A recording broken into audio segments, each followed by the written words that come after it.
y nosotros la hemos visto, y damos testimonio, y les anunciamos la vida eterna que estaba junto al Padre y se nos manifestó. Lo que hemos visto y oído, eso les anunciamos, para que también ustedes estén en comunión con nosotros. Nosotros estamos en comunión con el Padre y con su Hijo Jesucristo. Les escribimos estas cosas para que nuestra alegría sea completa. Este es el motivo de la carta, que está en comunión. El que está en comunión con nosotros, dice el apóstol, está en comunión con Dios. Para poder estar en comunión con Dios,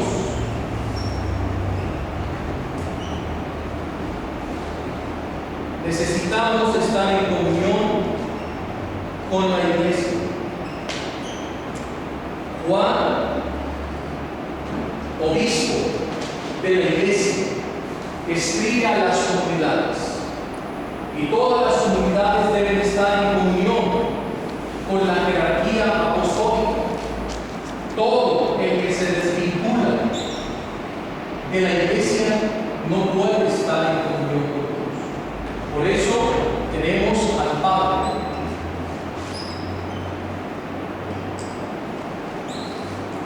Aquí está la Trinidad, y luego viene el Papa, el vicario de Cristo, en una comunión de amor. Y luego vienen los cardenales, el colegio cardenalísimo, los obispos,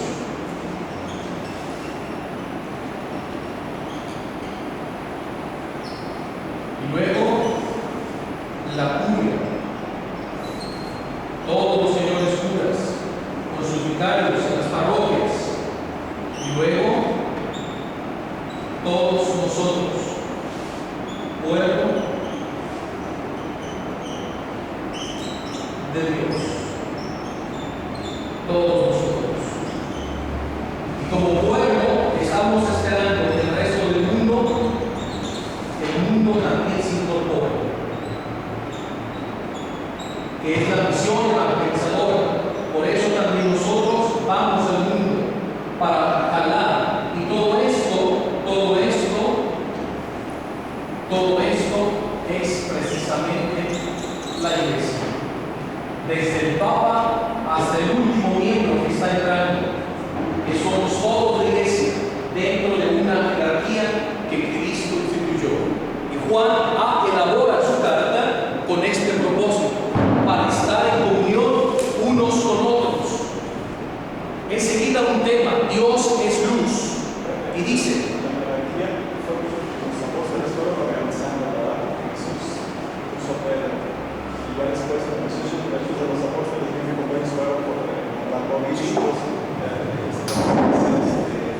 Jesús organizó la jerarquía primero, el Papa y los apóstoles, el colegio apostólico, y luego ya venían los discípulos.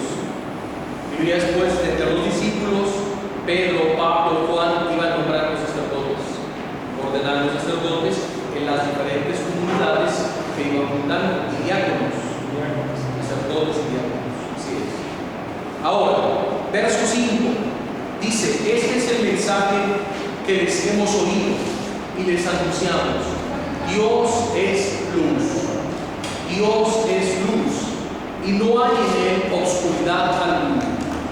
Si decimos que estamos en comunión con él y andamos en la oscuridad, mentimos y no practicamos la verdad. Pero si caminamos en la luz como él, que está en la luz, estamos en comunión unos con otros. Unos esposos, si dicen que están en comunión, pero entre ellos no hay transparencia, entre ellos hay secretos, entre ellos hay distanciamientos y cosas ocultas, se podrá decir que están en la luz, que viven en la verdad. Cuando hay un amor de por medio, auténtico y verdadero, todo es transparencia. Nos damos a conocer sin caretas. Hay esposos que tienen secretos, el uno y el otro, que son desconocidos. Ahí la comunión no es a plenitud. Si tú estás en comunión con Dios, podrás tener tus propios secretos independientemente de Él.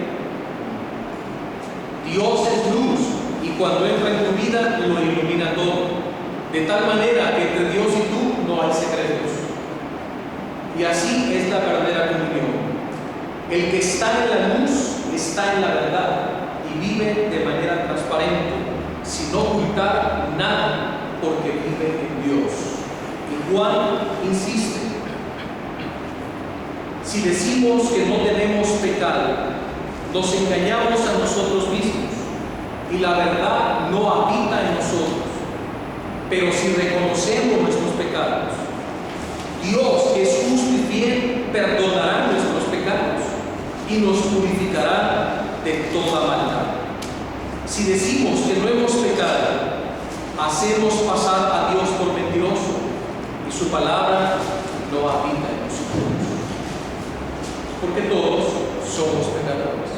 Somos una iglesia pecadora, sí, pero penitente. Por eso en el verso 9 se nos invita a la reconciliación. Y aquí una alusión al sacramento de la confesión. Si reconocemos nuestros pecados, Dios, que es justo y fiel, perdonará nuestros pecados y nos purificará de toda maldad. Pero ¿con quién reconocemos nuestros pecados? Con el sacerdote, que es otro Cristo, ante Cristo. Es ahí donde nosotros recibimos la absolución. Hijos míos, les escribo estas cosas para que no pequen. Pero si alguno peca, tenemos ante el Padre un abogado, Jesucristo el justo. Él se ha entregado como víctima por nuestros pecados, y no solamente por los nuestros, sino por los del mundo entero. Sabemos que conocemos a Dios si cumplimos sus mandamientos. El que dice, yo lo conozco, pero no cumple sus mandamientos, es un mentiroso. ¿Qué les parece? Es verdad. Sabemos que conocemos a Dios si cumplimos sus mandamientos. El que dice, yo lo conozco, pero no cumple sus mandamientos, es un mentiroso. Porque en la Biblia, conocer va más allá que tener información exterior de las cosas del mundo. Para el mundo, conocer es el sentido exterior. En la Biblia, conocer va más allá. Es intimar, entrar en el misterio de Dios o de la otra persona. Y cuando tú conoces a alguien, bíblicamente hablando, estás en comunión con Él.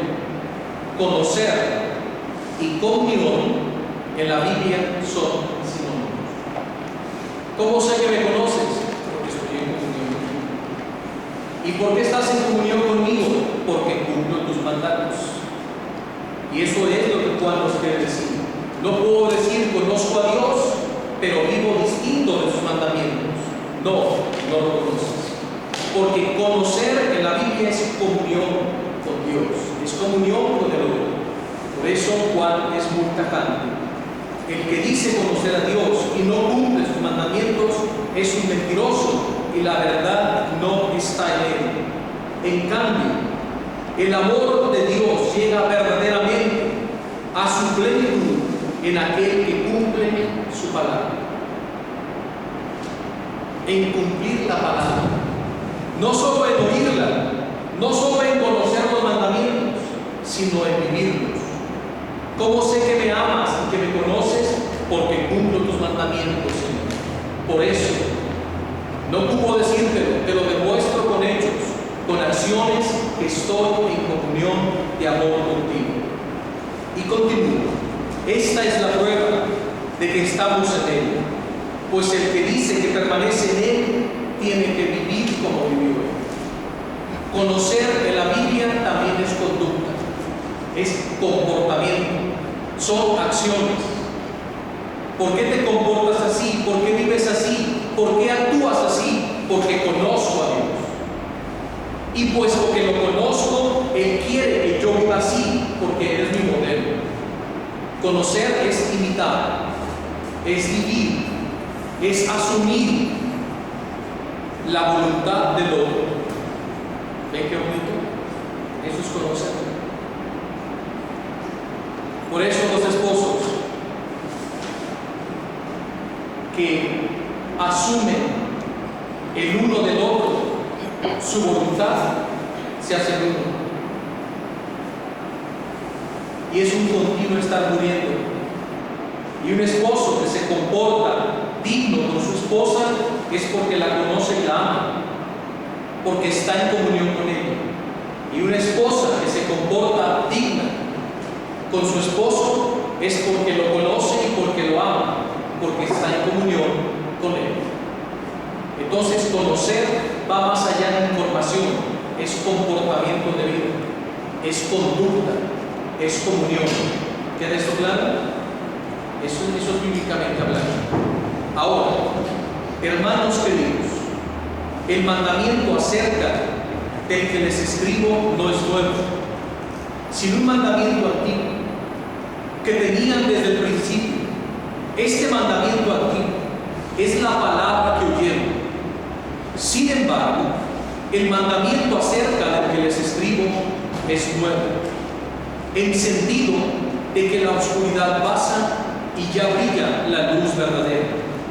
Quien dice que habita en la luz y odia a su hermano, todavía habita en la oscuridad. Claro.